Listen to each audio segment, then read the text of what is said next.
There are creatures whispered about in old stories, beings that walk the thin line between man and beast.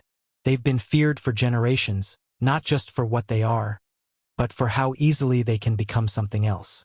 In the dark stretches of the American Southwest, far from cities and streetlights, there are legends older than any map. The Navajo people tell of the Skinwalker, a shapeshifter, a witch, someone who has chosen darkness. These beings are said to wear the skins of animals, and sometimes people. They move fast, watch from the shadows, and mimic voices of friends, family, or anyone they want you to trust. They're not ghosts. They're not just stories meant to scare. Those who've seen them say they're real. Too real. Tonight, we step into that part of the world. The dry, empty places where light feels weaker and silence feels heavier. The places where something might be watching you from just beyond the trees.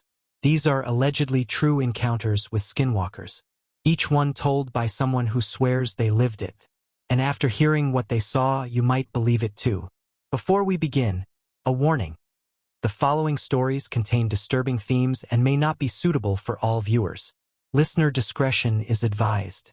Some stories feel too real to be fiction, and too terrifying to forget. He was 16 the summer he went to stay with his uncle in New Mexico. The ranch sat on a dry patch of land, tucked against the edge of the Navajo reservation. No neighbors for miles, just hills, dust, and old wooden fences that groaned in the wind. He was there to help out, feeding livestock, fixing posts, riding along during supply runs. First, it felt like an adventure. Quiet, simple work under a wide, endless sky. But after the first week, he started noticing strange things. The horses would suddenly panic at nothing, pulling hard on their reins and staring out toward the hills. Coyotes that usually kept their distance began circling closer at night, but they didn't make a sound. Just stood still, watching the ranch in complete silence, their eyes glowing against the brush. And then there were the dogs. Every night, like clockwork, they would start barking around the same time. Loud, sharp, aggressive. But they never left the porch. No matter how much the boy called or coaxed, they refused to step off that wooden deck once the sun went down. One night, while locking up the barn, he caught something moving out of the corner of his eye. It was on all fours, low to the ground, fast. At first he thought it was a coyote, but as it passed under the barn light, his stomach dropped. It looked wrong. Its limbs were long and crooked. The skin was pale, stretched tight. It moved like an animal, but the face, it looked too human. Not quite, but close enough to feel deeply wrong. Like a nightmare that took the shape of something familiar. He backed away slowly, heart pounding. He didn't say anything until he got inside. When he told his uncle what he saw, the man's face went pale.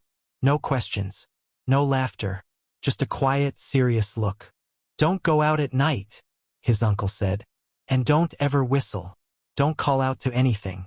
Not out here." The next night it got worse. He was lying in bed, trying to sleep, when he heard it. His mother's voice. Faint at first, but clear. Coming from just outside his window. "Sweetie, come here. I need your help." He sat up, confused. His mom was hundreds of miles away. She hadn't called. She hadn't even visited the ranch in years. And yet, that voice was hers. He crept to the window and looked out into the dark. The porch light flickered. At the edge of the clearing, near the tree line, something stood. Upright this time. Just standing there, facing the house. "Come outside," it said in his mother's voice. "Please." His mouth didn't move with the words. He froze. The dogs were silent now, huddled under the porch, shaking. Even they didn't bark this time. Suddenly, the screen door slammed open behind him. His uncle stormed in, rifle in hand. Without hesitation, he stepped out onto the porch, raised the weapon, and fired into the trees. One shot, then another. The figure vanished, gone like smoke. In the morning, they found deep claw marks across the barn wall. 3 long, jagged lines carved into the wood. Too high for a coyote. Too sharp for a human. His uncle didn't wait. He burned sage across the property, muttering under his breath. Then he made a call, speaking in Navajo to someone the boy didn't know. That afternoon, a medicine man arrived. He walked the land quietly, burned more sage, left offerings near the hills. When he finally spoke, his voice was flat. "It wasn't human," he said. "It heard your voice. Don't let it in again." The boy left the next morning, packed his things before the sun came up, said a quiet goodbye and promised to write. But he never went back. Even now, years later, he still hears it sometimes. In dreams, or when the wind is just right. That voice, soft, familiar, calling him from the dark.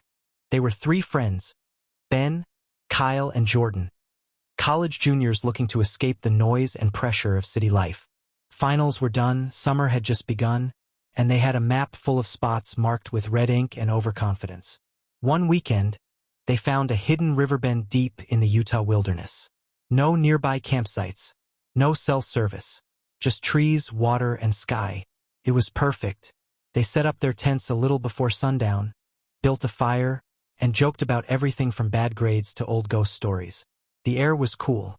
The river moved slow. It was the kind of place you could disappear into for days.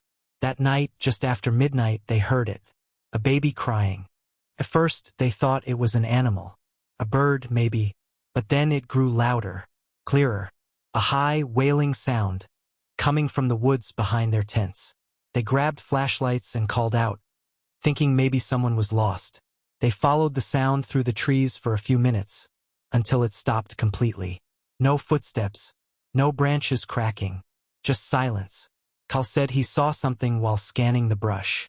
A shape, crawling, pale skin, naked, moving too fast, low to the ground like a spider. They laughed it off back at camp. Said it was probably a trick of the shadows or too much beer. But none of them slept well. The next night, Jordan went to collect firewood and didn't come back. He'd only gone 50 yards into the trees.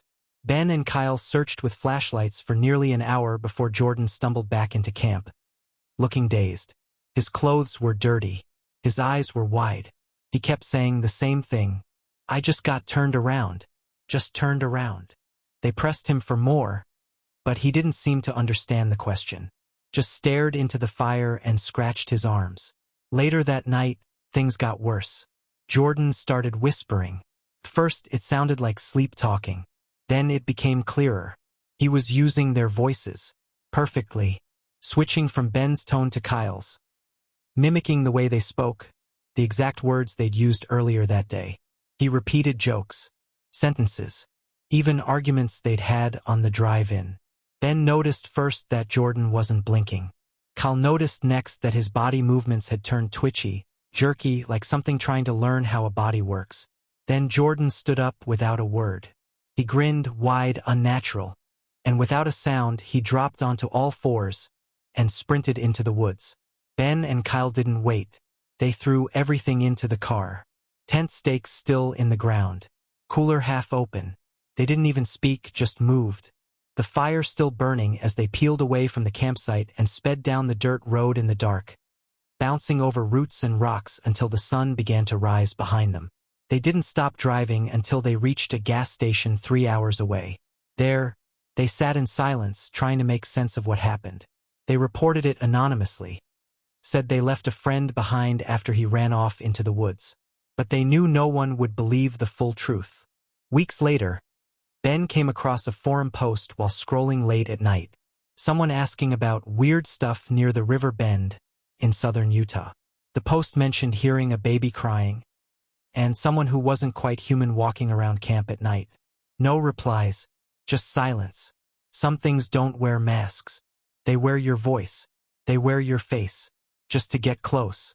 He'd been driving long haul for over 15 years, and he'd seen a lot: bad weather, worse drivers, weird hitchhikers. But Highway 491?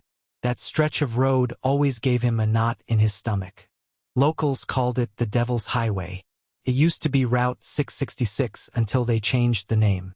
Too many accidents. Too many disappearances. Too many stories. He avoided it when he could, but sometimes the job didn't give him a choice. This run was one of those times, late night, hauling freight through a storm. Rain coming down in sheets. Lightning streaking across the desert sky, wind pushing his rig like it had hands. About halfway through the drive, he saw her. A woman standing on the shoulder of the road, dressed in white, soaked from the rain. She wasn't waving, just standing still, barefoot, head down. He slowed, concerned. Maybe she was hurt. Maybe her car broke down. But when he looked in his mirrors, she was gone. No sign of her. No footprints. Just rain and dark asphalt stretching behind him. He shook it off. Figured he imagined it. Until a few miles later, there she was again. Ahead of him this time, walking with a strange, slow limp. Same white dress. Same pale figure under the storm. He didn't stop. His CB radio crackled to life. Static. Then whispers. Not in English. Not in any language he knew. The sound was soft but urgent.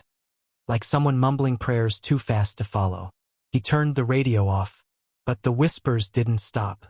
They were coming from inside the cab. He pressed harder on the gas, eyes locked on the road.